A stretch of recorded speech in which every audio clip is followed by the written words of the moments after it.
Gurizada, o negócio é o seguinte, eu quero falar neste vídeo do trabalho do Renato Portaluppi e do time do Grêmio, que na minha opinião deve e pode render mais.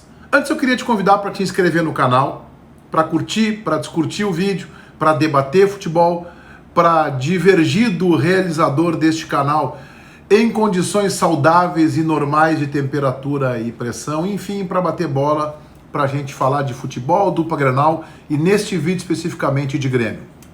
Olha só, o trabalho do Renato em 2020, na minha opinião, não está à altura do time montado pela direção gremista. Entenda-se como direção principalmente o presidente do clube, Romildo Bolzan. Se não, vejamos. A direção agregou 5 titulares para o Grêmio nesta temporada. O goleiro Vanderlei, o lateral direito Vitor Ferraz, o esquerdo Caio Henrique, o volante Lucas Silva e ainda o centroavante Diego Souza. Agregou também outros jogadores, um lateral direito que por enquanto é reserva, o Orejuela, e agregou um meio-campista que também por enquanto é reserva, o Thiago Neves.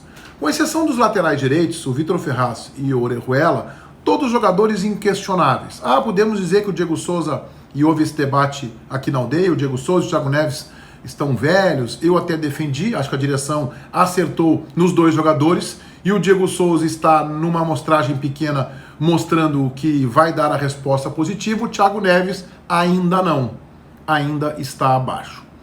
Além disso, além de 5 jogadores titulares, os meninos do Grêmio, e aí eu vou citar o Jean-Pierre, o PP e o Everton, que já não é mais tão menino, cresceram e amadureceram, portanto se qualificaram. O Everton, porque passou pela seleção brasileira principal, foi campeão da Copa América no ano passado. O PP e o Jean-Pierre acabam de ser aí seguidamente convocados para seleções olímpicas e seleções de base, já há muito tempo vêm sendo convocados, mas hoje são afirmações, ainda que o PP tenha ficado de fora da última lista, o que é algo absolutamente inexplicável. O Grêmio agregou qualidade, o Grêmio perdeu um jogador representativo, e que terminou a temporada passada como reserva. Eu estou falando do Luan, que hoje está no Corinthians. Ok, o Luan é representativo, tem história no Grêmio, foi campeão da Libertadores da América em 2017 com o melhor da equipe, mas já não fazia tanta falta. 5 titulares o Renato ganhou. 5 titulares. Alguns expressivos, Lucas Silva, Caio Henrique, Diego Souza, são jogadores expressivos, interessantes. O Grêmio tem no seu elenco hoje um dos melhores jogadores em atividades no futebol brasileiro. E acho que ele só disputa isso, e talvez seja superado, pelo Bruno Henrique do Flamengo. Que eu estou falando do Everton. O Everton pode ser comparado com o Gabigol, embora o Gabigol seja centralizado. O Everton joga mais que o Gabigol, é mais importante. O Gabigol é um jogador terminal, que faz o gol, mas já viu o Gabigol alternando momentos muito irregulares da sua trajetória. Então, o Renato tem um elenco qualificado para trabalhar. E em 2020, o que ele consegue? Ele perde a Recopa, é verdade, com um time chamado de transição, mas perdeu. E esse tipo de torneio, esse tipo de jogo, assim, de decisão única, contra um adversário como o Pelotas, que convenhamos, tem uma série de limitações, tem que ganhar. O Grêmio tinha a obrigação de ganhar. Com o time reserva, time de transição, time misto, time titular, tinha que ir lá e ganhar. Esse tipo de torneio só é ruim porque há o risco de perder. Pois é, então tem que ir lá e tem que ganhar. O Renato não ganhou. Ele foi lá e perdeu o Pelotas. Bem, aí o Grêmio vai para um primeiro turno de Campeonato Gaúcho, passa pelo Internacional, como todo mundo aqui sabe, dominou no primeiro tempo, foi dominado no segundo tempo, mesmo com um jogador a mais, e acabou no talento dos jogadores gremistas sendo coroado com a vitória. Mas a vitória não serviu para muita coisa, porque na decisão do turno contra o Caxias no Centenário, o Grêmio não confirmou. Foi superado pelo Caxias, e olha, foi bem superado pelo Caxias, ainda que Diego Souza tenha tido uma chance no primeiro tempo. O Caxias depois empilhou 2, 3 jogadas de muito perigo, chances de gol efetivas, e acabou vencendo a partida. Então o Grêmio não conseguiu também triunfar no primeiro turno do Campeonato Gaúcho. O Grêmio estreia bem na Libertadores da América, ganha do América de Cali, que é um bom time, não é um time desprezível não, como parte da imprensa acha. Eu acho que esse América é um bom time, não é mais que isso, é um bom time. O Grêmio ganha fora de casa, ganha com autoridade e ganha bem. Foi a melhor atuação do Grêmio na temporada. O jogo foi ruim tecnicamente, mas o Grêmio foi bem. Lá jogar em Cali é sempre muito difícil, a pressão é muito grande, não é um jogo muito simples. O América não é um time assim tão ruim quanto se possa pensar. Esse time ainda vai dar trabalho pra dupla, eu acho, na fase de grupos, tá? Esse time ainda vai incomodar. Boa. E aí o Grêmio vem para o Grenal, no seu domínio, com um elenco muito superior ao do Internacional. E o Grêmio é superado pelo Internacional. Não perde o jogo, mas é superado. Aliás, é importante que se diga, quando surge a briga, quando surge a confusão, lá pelos 40 minutos do segundo tempo, o Internacional era, não vou dizer amplamente, que é um exagero, mas o Internacional era superior tecnicamente ao Grêmio. O Inter foi melhor no primeiro tempo e o Inter foi melhor no segundo tempo. E este é o grande enfrentamento que o Grêmio teve até agora. É exemplo do Inter. O Inter teve 2 Grenais, perdeu um, mas foi melhor no segundo tempo com um jogador a menos, e empatou o outro dominando. O Grêmio ganhou um, tomando um banho de bola no segundo tempo, e empatou o outro em casa, onde o Grêmio estava acostumado a ganhar do Inter nesses últimos anos. O Grêmio tem sido superior ao Internacional nesses últimos anos, mas neste clássico, que valia mais que o primeiro, o Renato foi dominado pelo Kudê. O Renato ficou amarrado no esquema do Kudê e não conseguiu sair.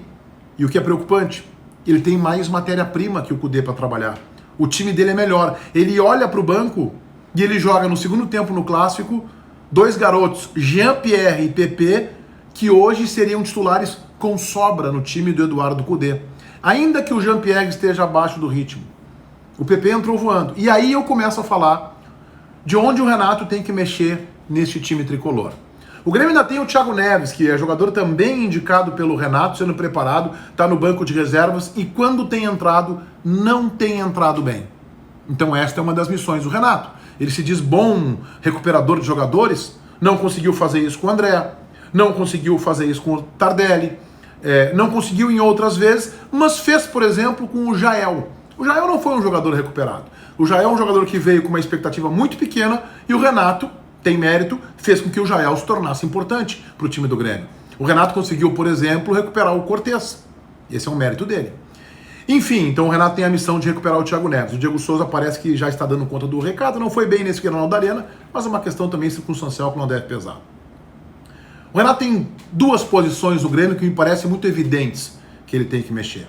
A primeira delas é o Alisson. E eu sei que o Alisson, a formiguinha, joga em todas as partes do campo, tanto marca quanto ataca. Eu defino o Alisson como um combinador de jogadas. A exemplo do Ramiro. Só que o Ramiro faz isso mais até a linha divisória do gramado, eventualmente chega na frente, e o Alisson faz mais isso do meio para frente, mas também ajuda na marcação. Mas o Alisson não é um jogador decisivo. E o Renato tem um jogador que seria titular hoje em muitos clubes do futebol brasileiro, e eu estou falando do garoto Pepe, que entrou bem no clássico e, aliás, fez a jogada mais bonita do Grenal, quando ele, em diagonal e de forma paralela ao gol do Marcelo Lomba, ele consegue evitar a marcação de 3, 4 jogadores do Internacional e acaba perdendo o lance no chute final, desperdiçando aquela que foi uma ótima chance e foi o lance plasticamente o mais bonito do Grenal. Mas não é por isso que o Pepe tem que ser titular. O Pepe tem que ser titular basicamente porque ele é melhor que o Alisson. E porque o time do Grêmio, que joga com 3 volantes, e eu já vou chegar nesses 3 volantes, joga com 3 marcadores, um bom marcador, aliás, personagem do clássico, viu? Protagonista, Lucas Silva, um outro bom jogador, um pouco nervoso no Grenal, mas é um bom jogador, tem um futuro promissor e brilhante, o menino Matheus Henrique, e tem ainda o Maicon. Ele jogando com os 3 volantes, ele não precisa mais do Alisson para apoiar na marcação, ele pode muito bem colocar o PP, mas eu acho que é hora do Renato repensar o sistema com 3 volantes. Com este sistema de 3 volantes, ele foi dominado pelo Internacional dentro de casa. E por pouco, no detalhe, 2 vezes parando na trave, o Internacional não chegou ao gol do Grêmio. E eu estou chegando num ponto em que eu acho que o jogador a sair do time do Grêmio é o Maicon. Em primeiro lugar, porque, embora o Maicon seja um jogador importante, um bom passador, em primeiro lugar, porque o Maicon não consegue mais terminar as partidas. Segundo lugar, nesse esquema que o Renato armou, com o Lucas Silva, com o Matheus Henrique um pouco mais pela direita e com o Maicon um pouco mais pela esquerda e ainda mais avançado, o Maicon acaba muitas vezes ficando de costas pro gol, ou pelo menos de lado. E ele tem dificuldade para jogar assim. O Maicon começou lá atrás como volante, depois ele foi para ser segundo homem, e hoje ele está no Grêmio jogando como volante, mas quase como terceiro homem.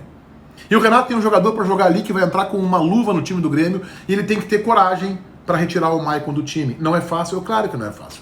Mas ele vai ter que ter essa coragem. Assim como do outro lado, retirar o D'Alessandro do time não deve ter sido fácil para o Eduardo Kudê. O Grêmio tem o menino Jean-Pierre, que está ganhando sequência, que entrou bem no Grenal, mas ainda abaixo. Se percebe que o Jean-Pierre está ainda muito abaixo. Então o Jean-Pierre tem que jogar ali, enquanto o Thiago Neves não tem a condição ideal, está bem abaixo, tanto tecnicamente quanto física, ainda que se trate de um baita jogador. Então eu acho que o Grêmio pode equilibrar um pouco mais seu time. Do meio para trás a gente já sabe como é que tem que jogar. O Caio Henrique já está efetivado na lateral esquerda, tem que ver se na lateral direita o Vitor Ferraz e essa disputa dele com o Orejuela. O Vitor Ferraz fez um bom Grenal, fez um Grenal interessante, né? Jeromel e Kahneman, aí Lucas Silva e Matheus Henrique, e o Grêmio está bem servido de marcadores, e aí ele pode colocar o Jean-Pierre como armador desse time, e depois PP, Diego Souza e Everton. Imaginem o Grêmio que teria no banco de reservas o Michael, o Grêmio que teria no banco de reservas também o Alisson, e o Grêmio que teria no banco de reservas também o Thiago Neves. Vejam que grupo de jogadores satisfatório que o Renato tem e qualificado para trabalhar na temporada. Ele não ganhou a Recopa, tudo bem, é insignificante, ele não ganhou. Ele não ganhou o primeiro turno do Gauchão, ele está bem na Libertadores com 4 pontos, uma posição confortável porque venceu, foi a grande atuação do Grêmio lá na Colômbia e o América de Cali. Mas ainda há tempo para que o Renato reveja conceitos, remonte o time do Grêmio e passe a fazer esse time jogar como ele é no papel. Ou seja, um time muito competitivo e muito qualificado. Feitoria, gurizada! Vai, um abraço.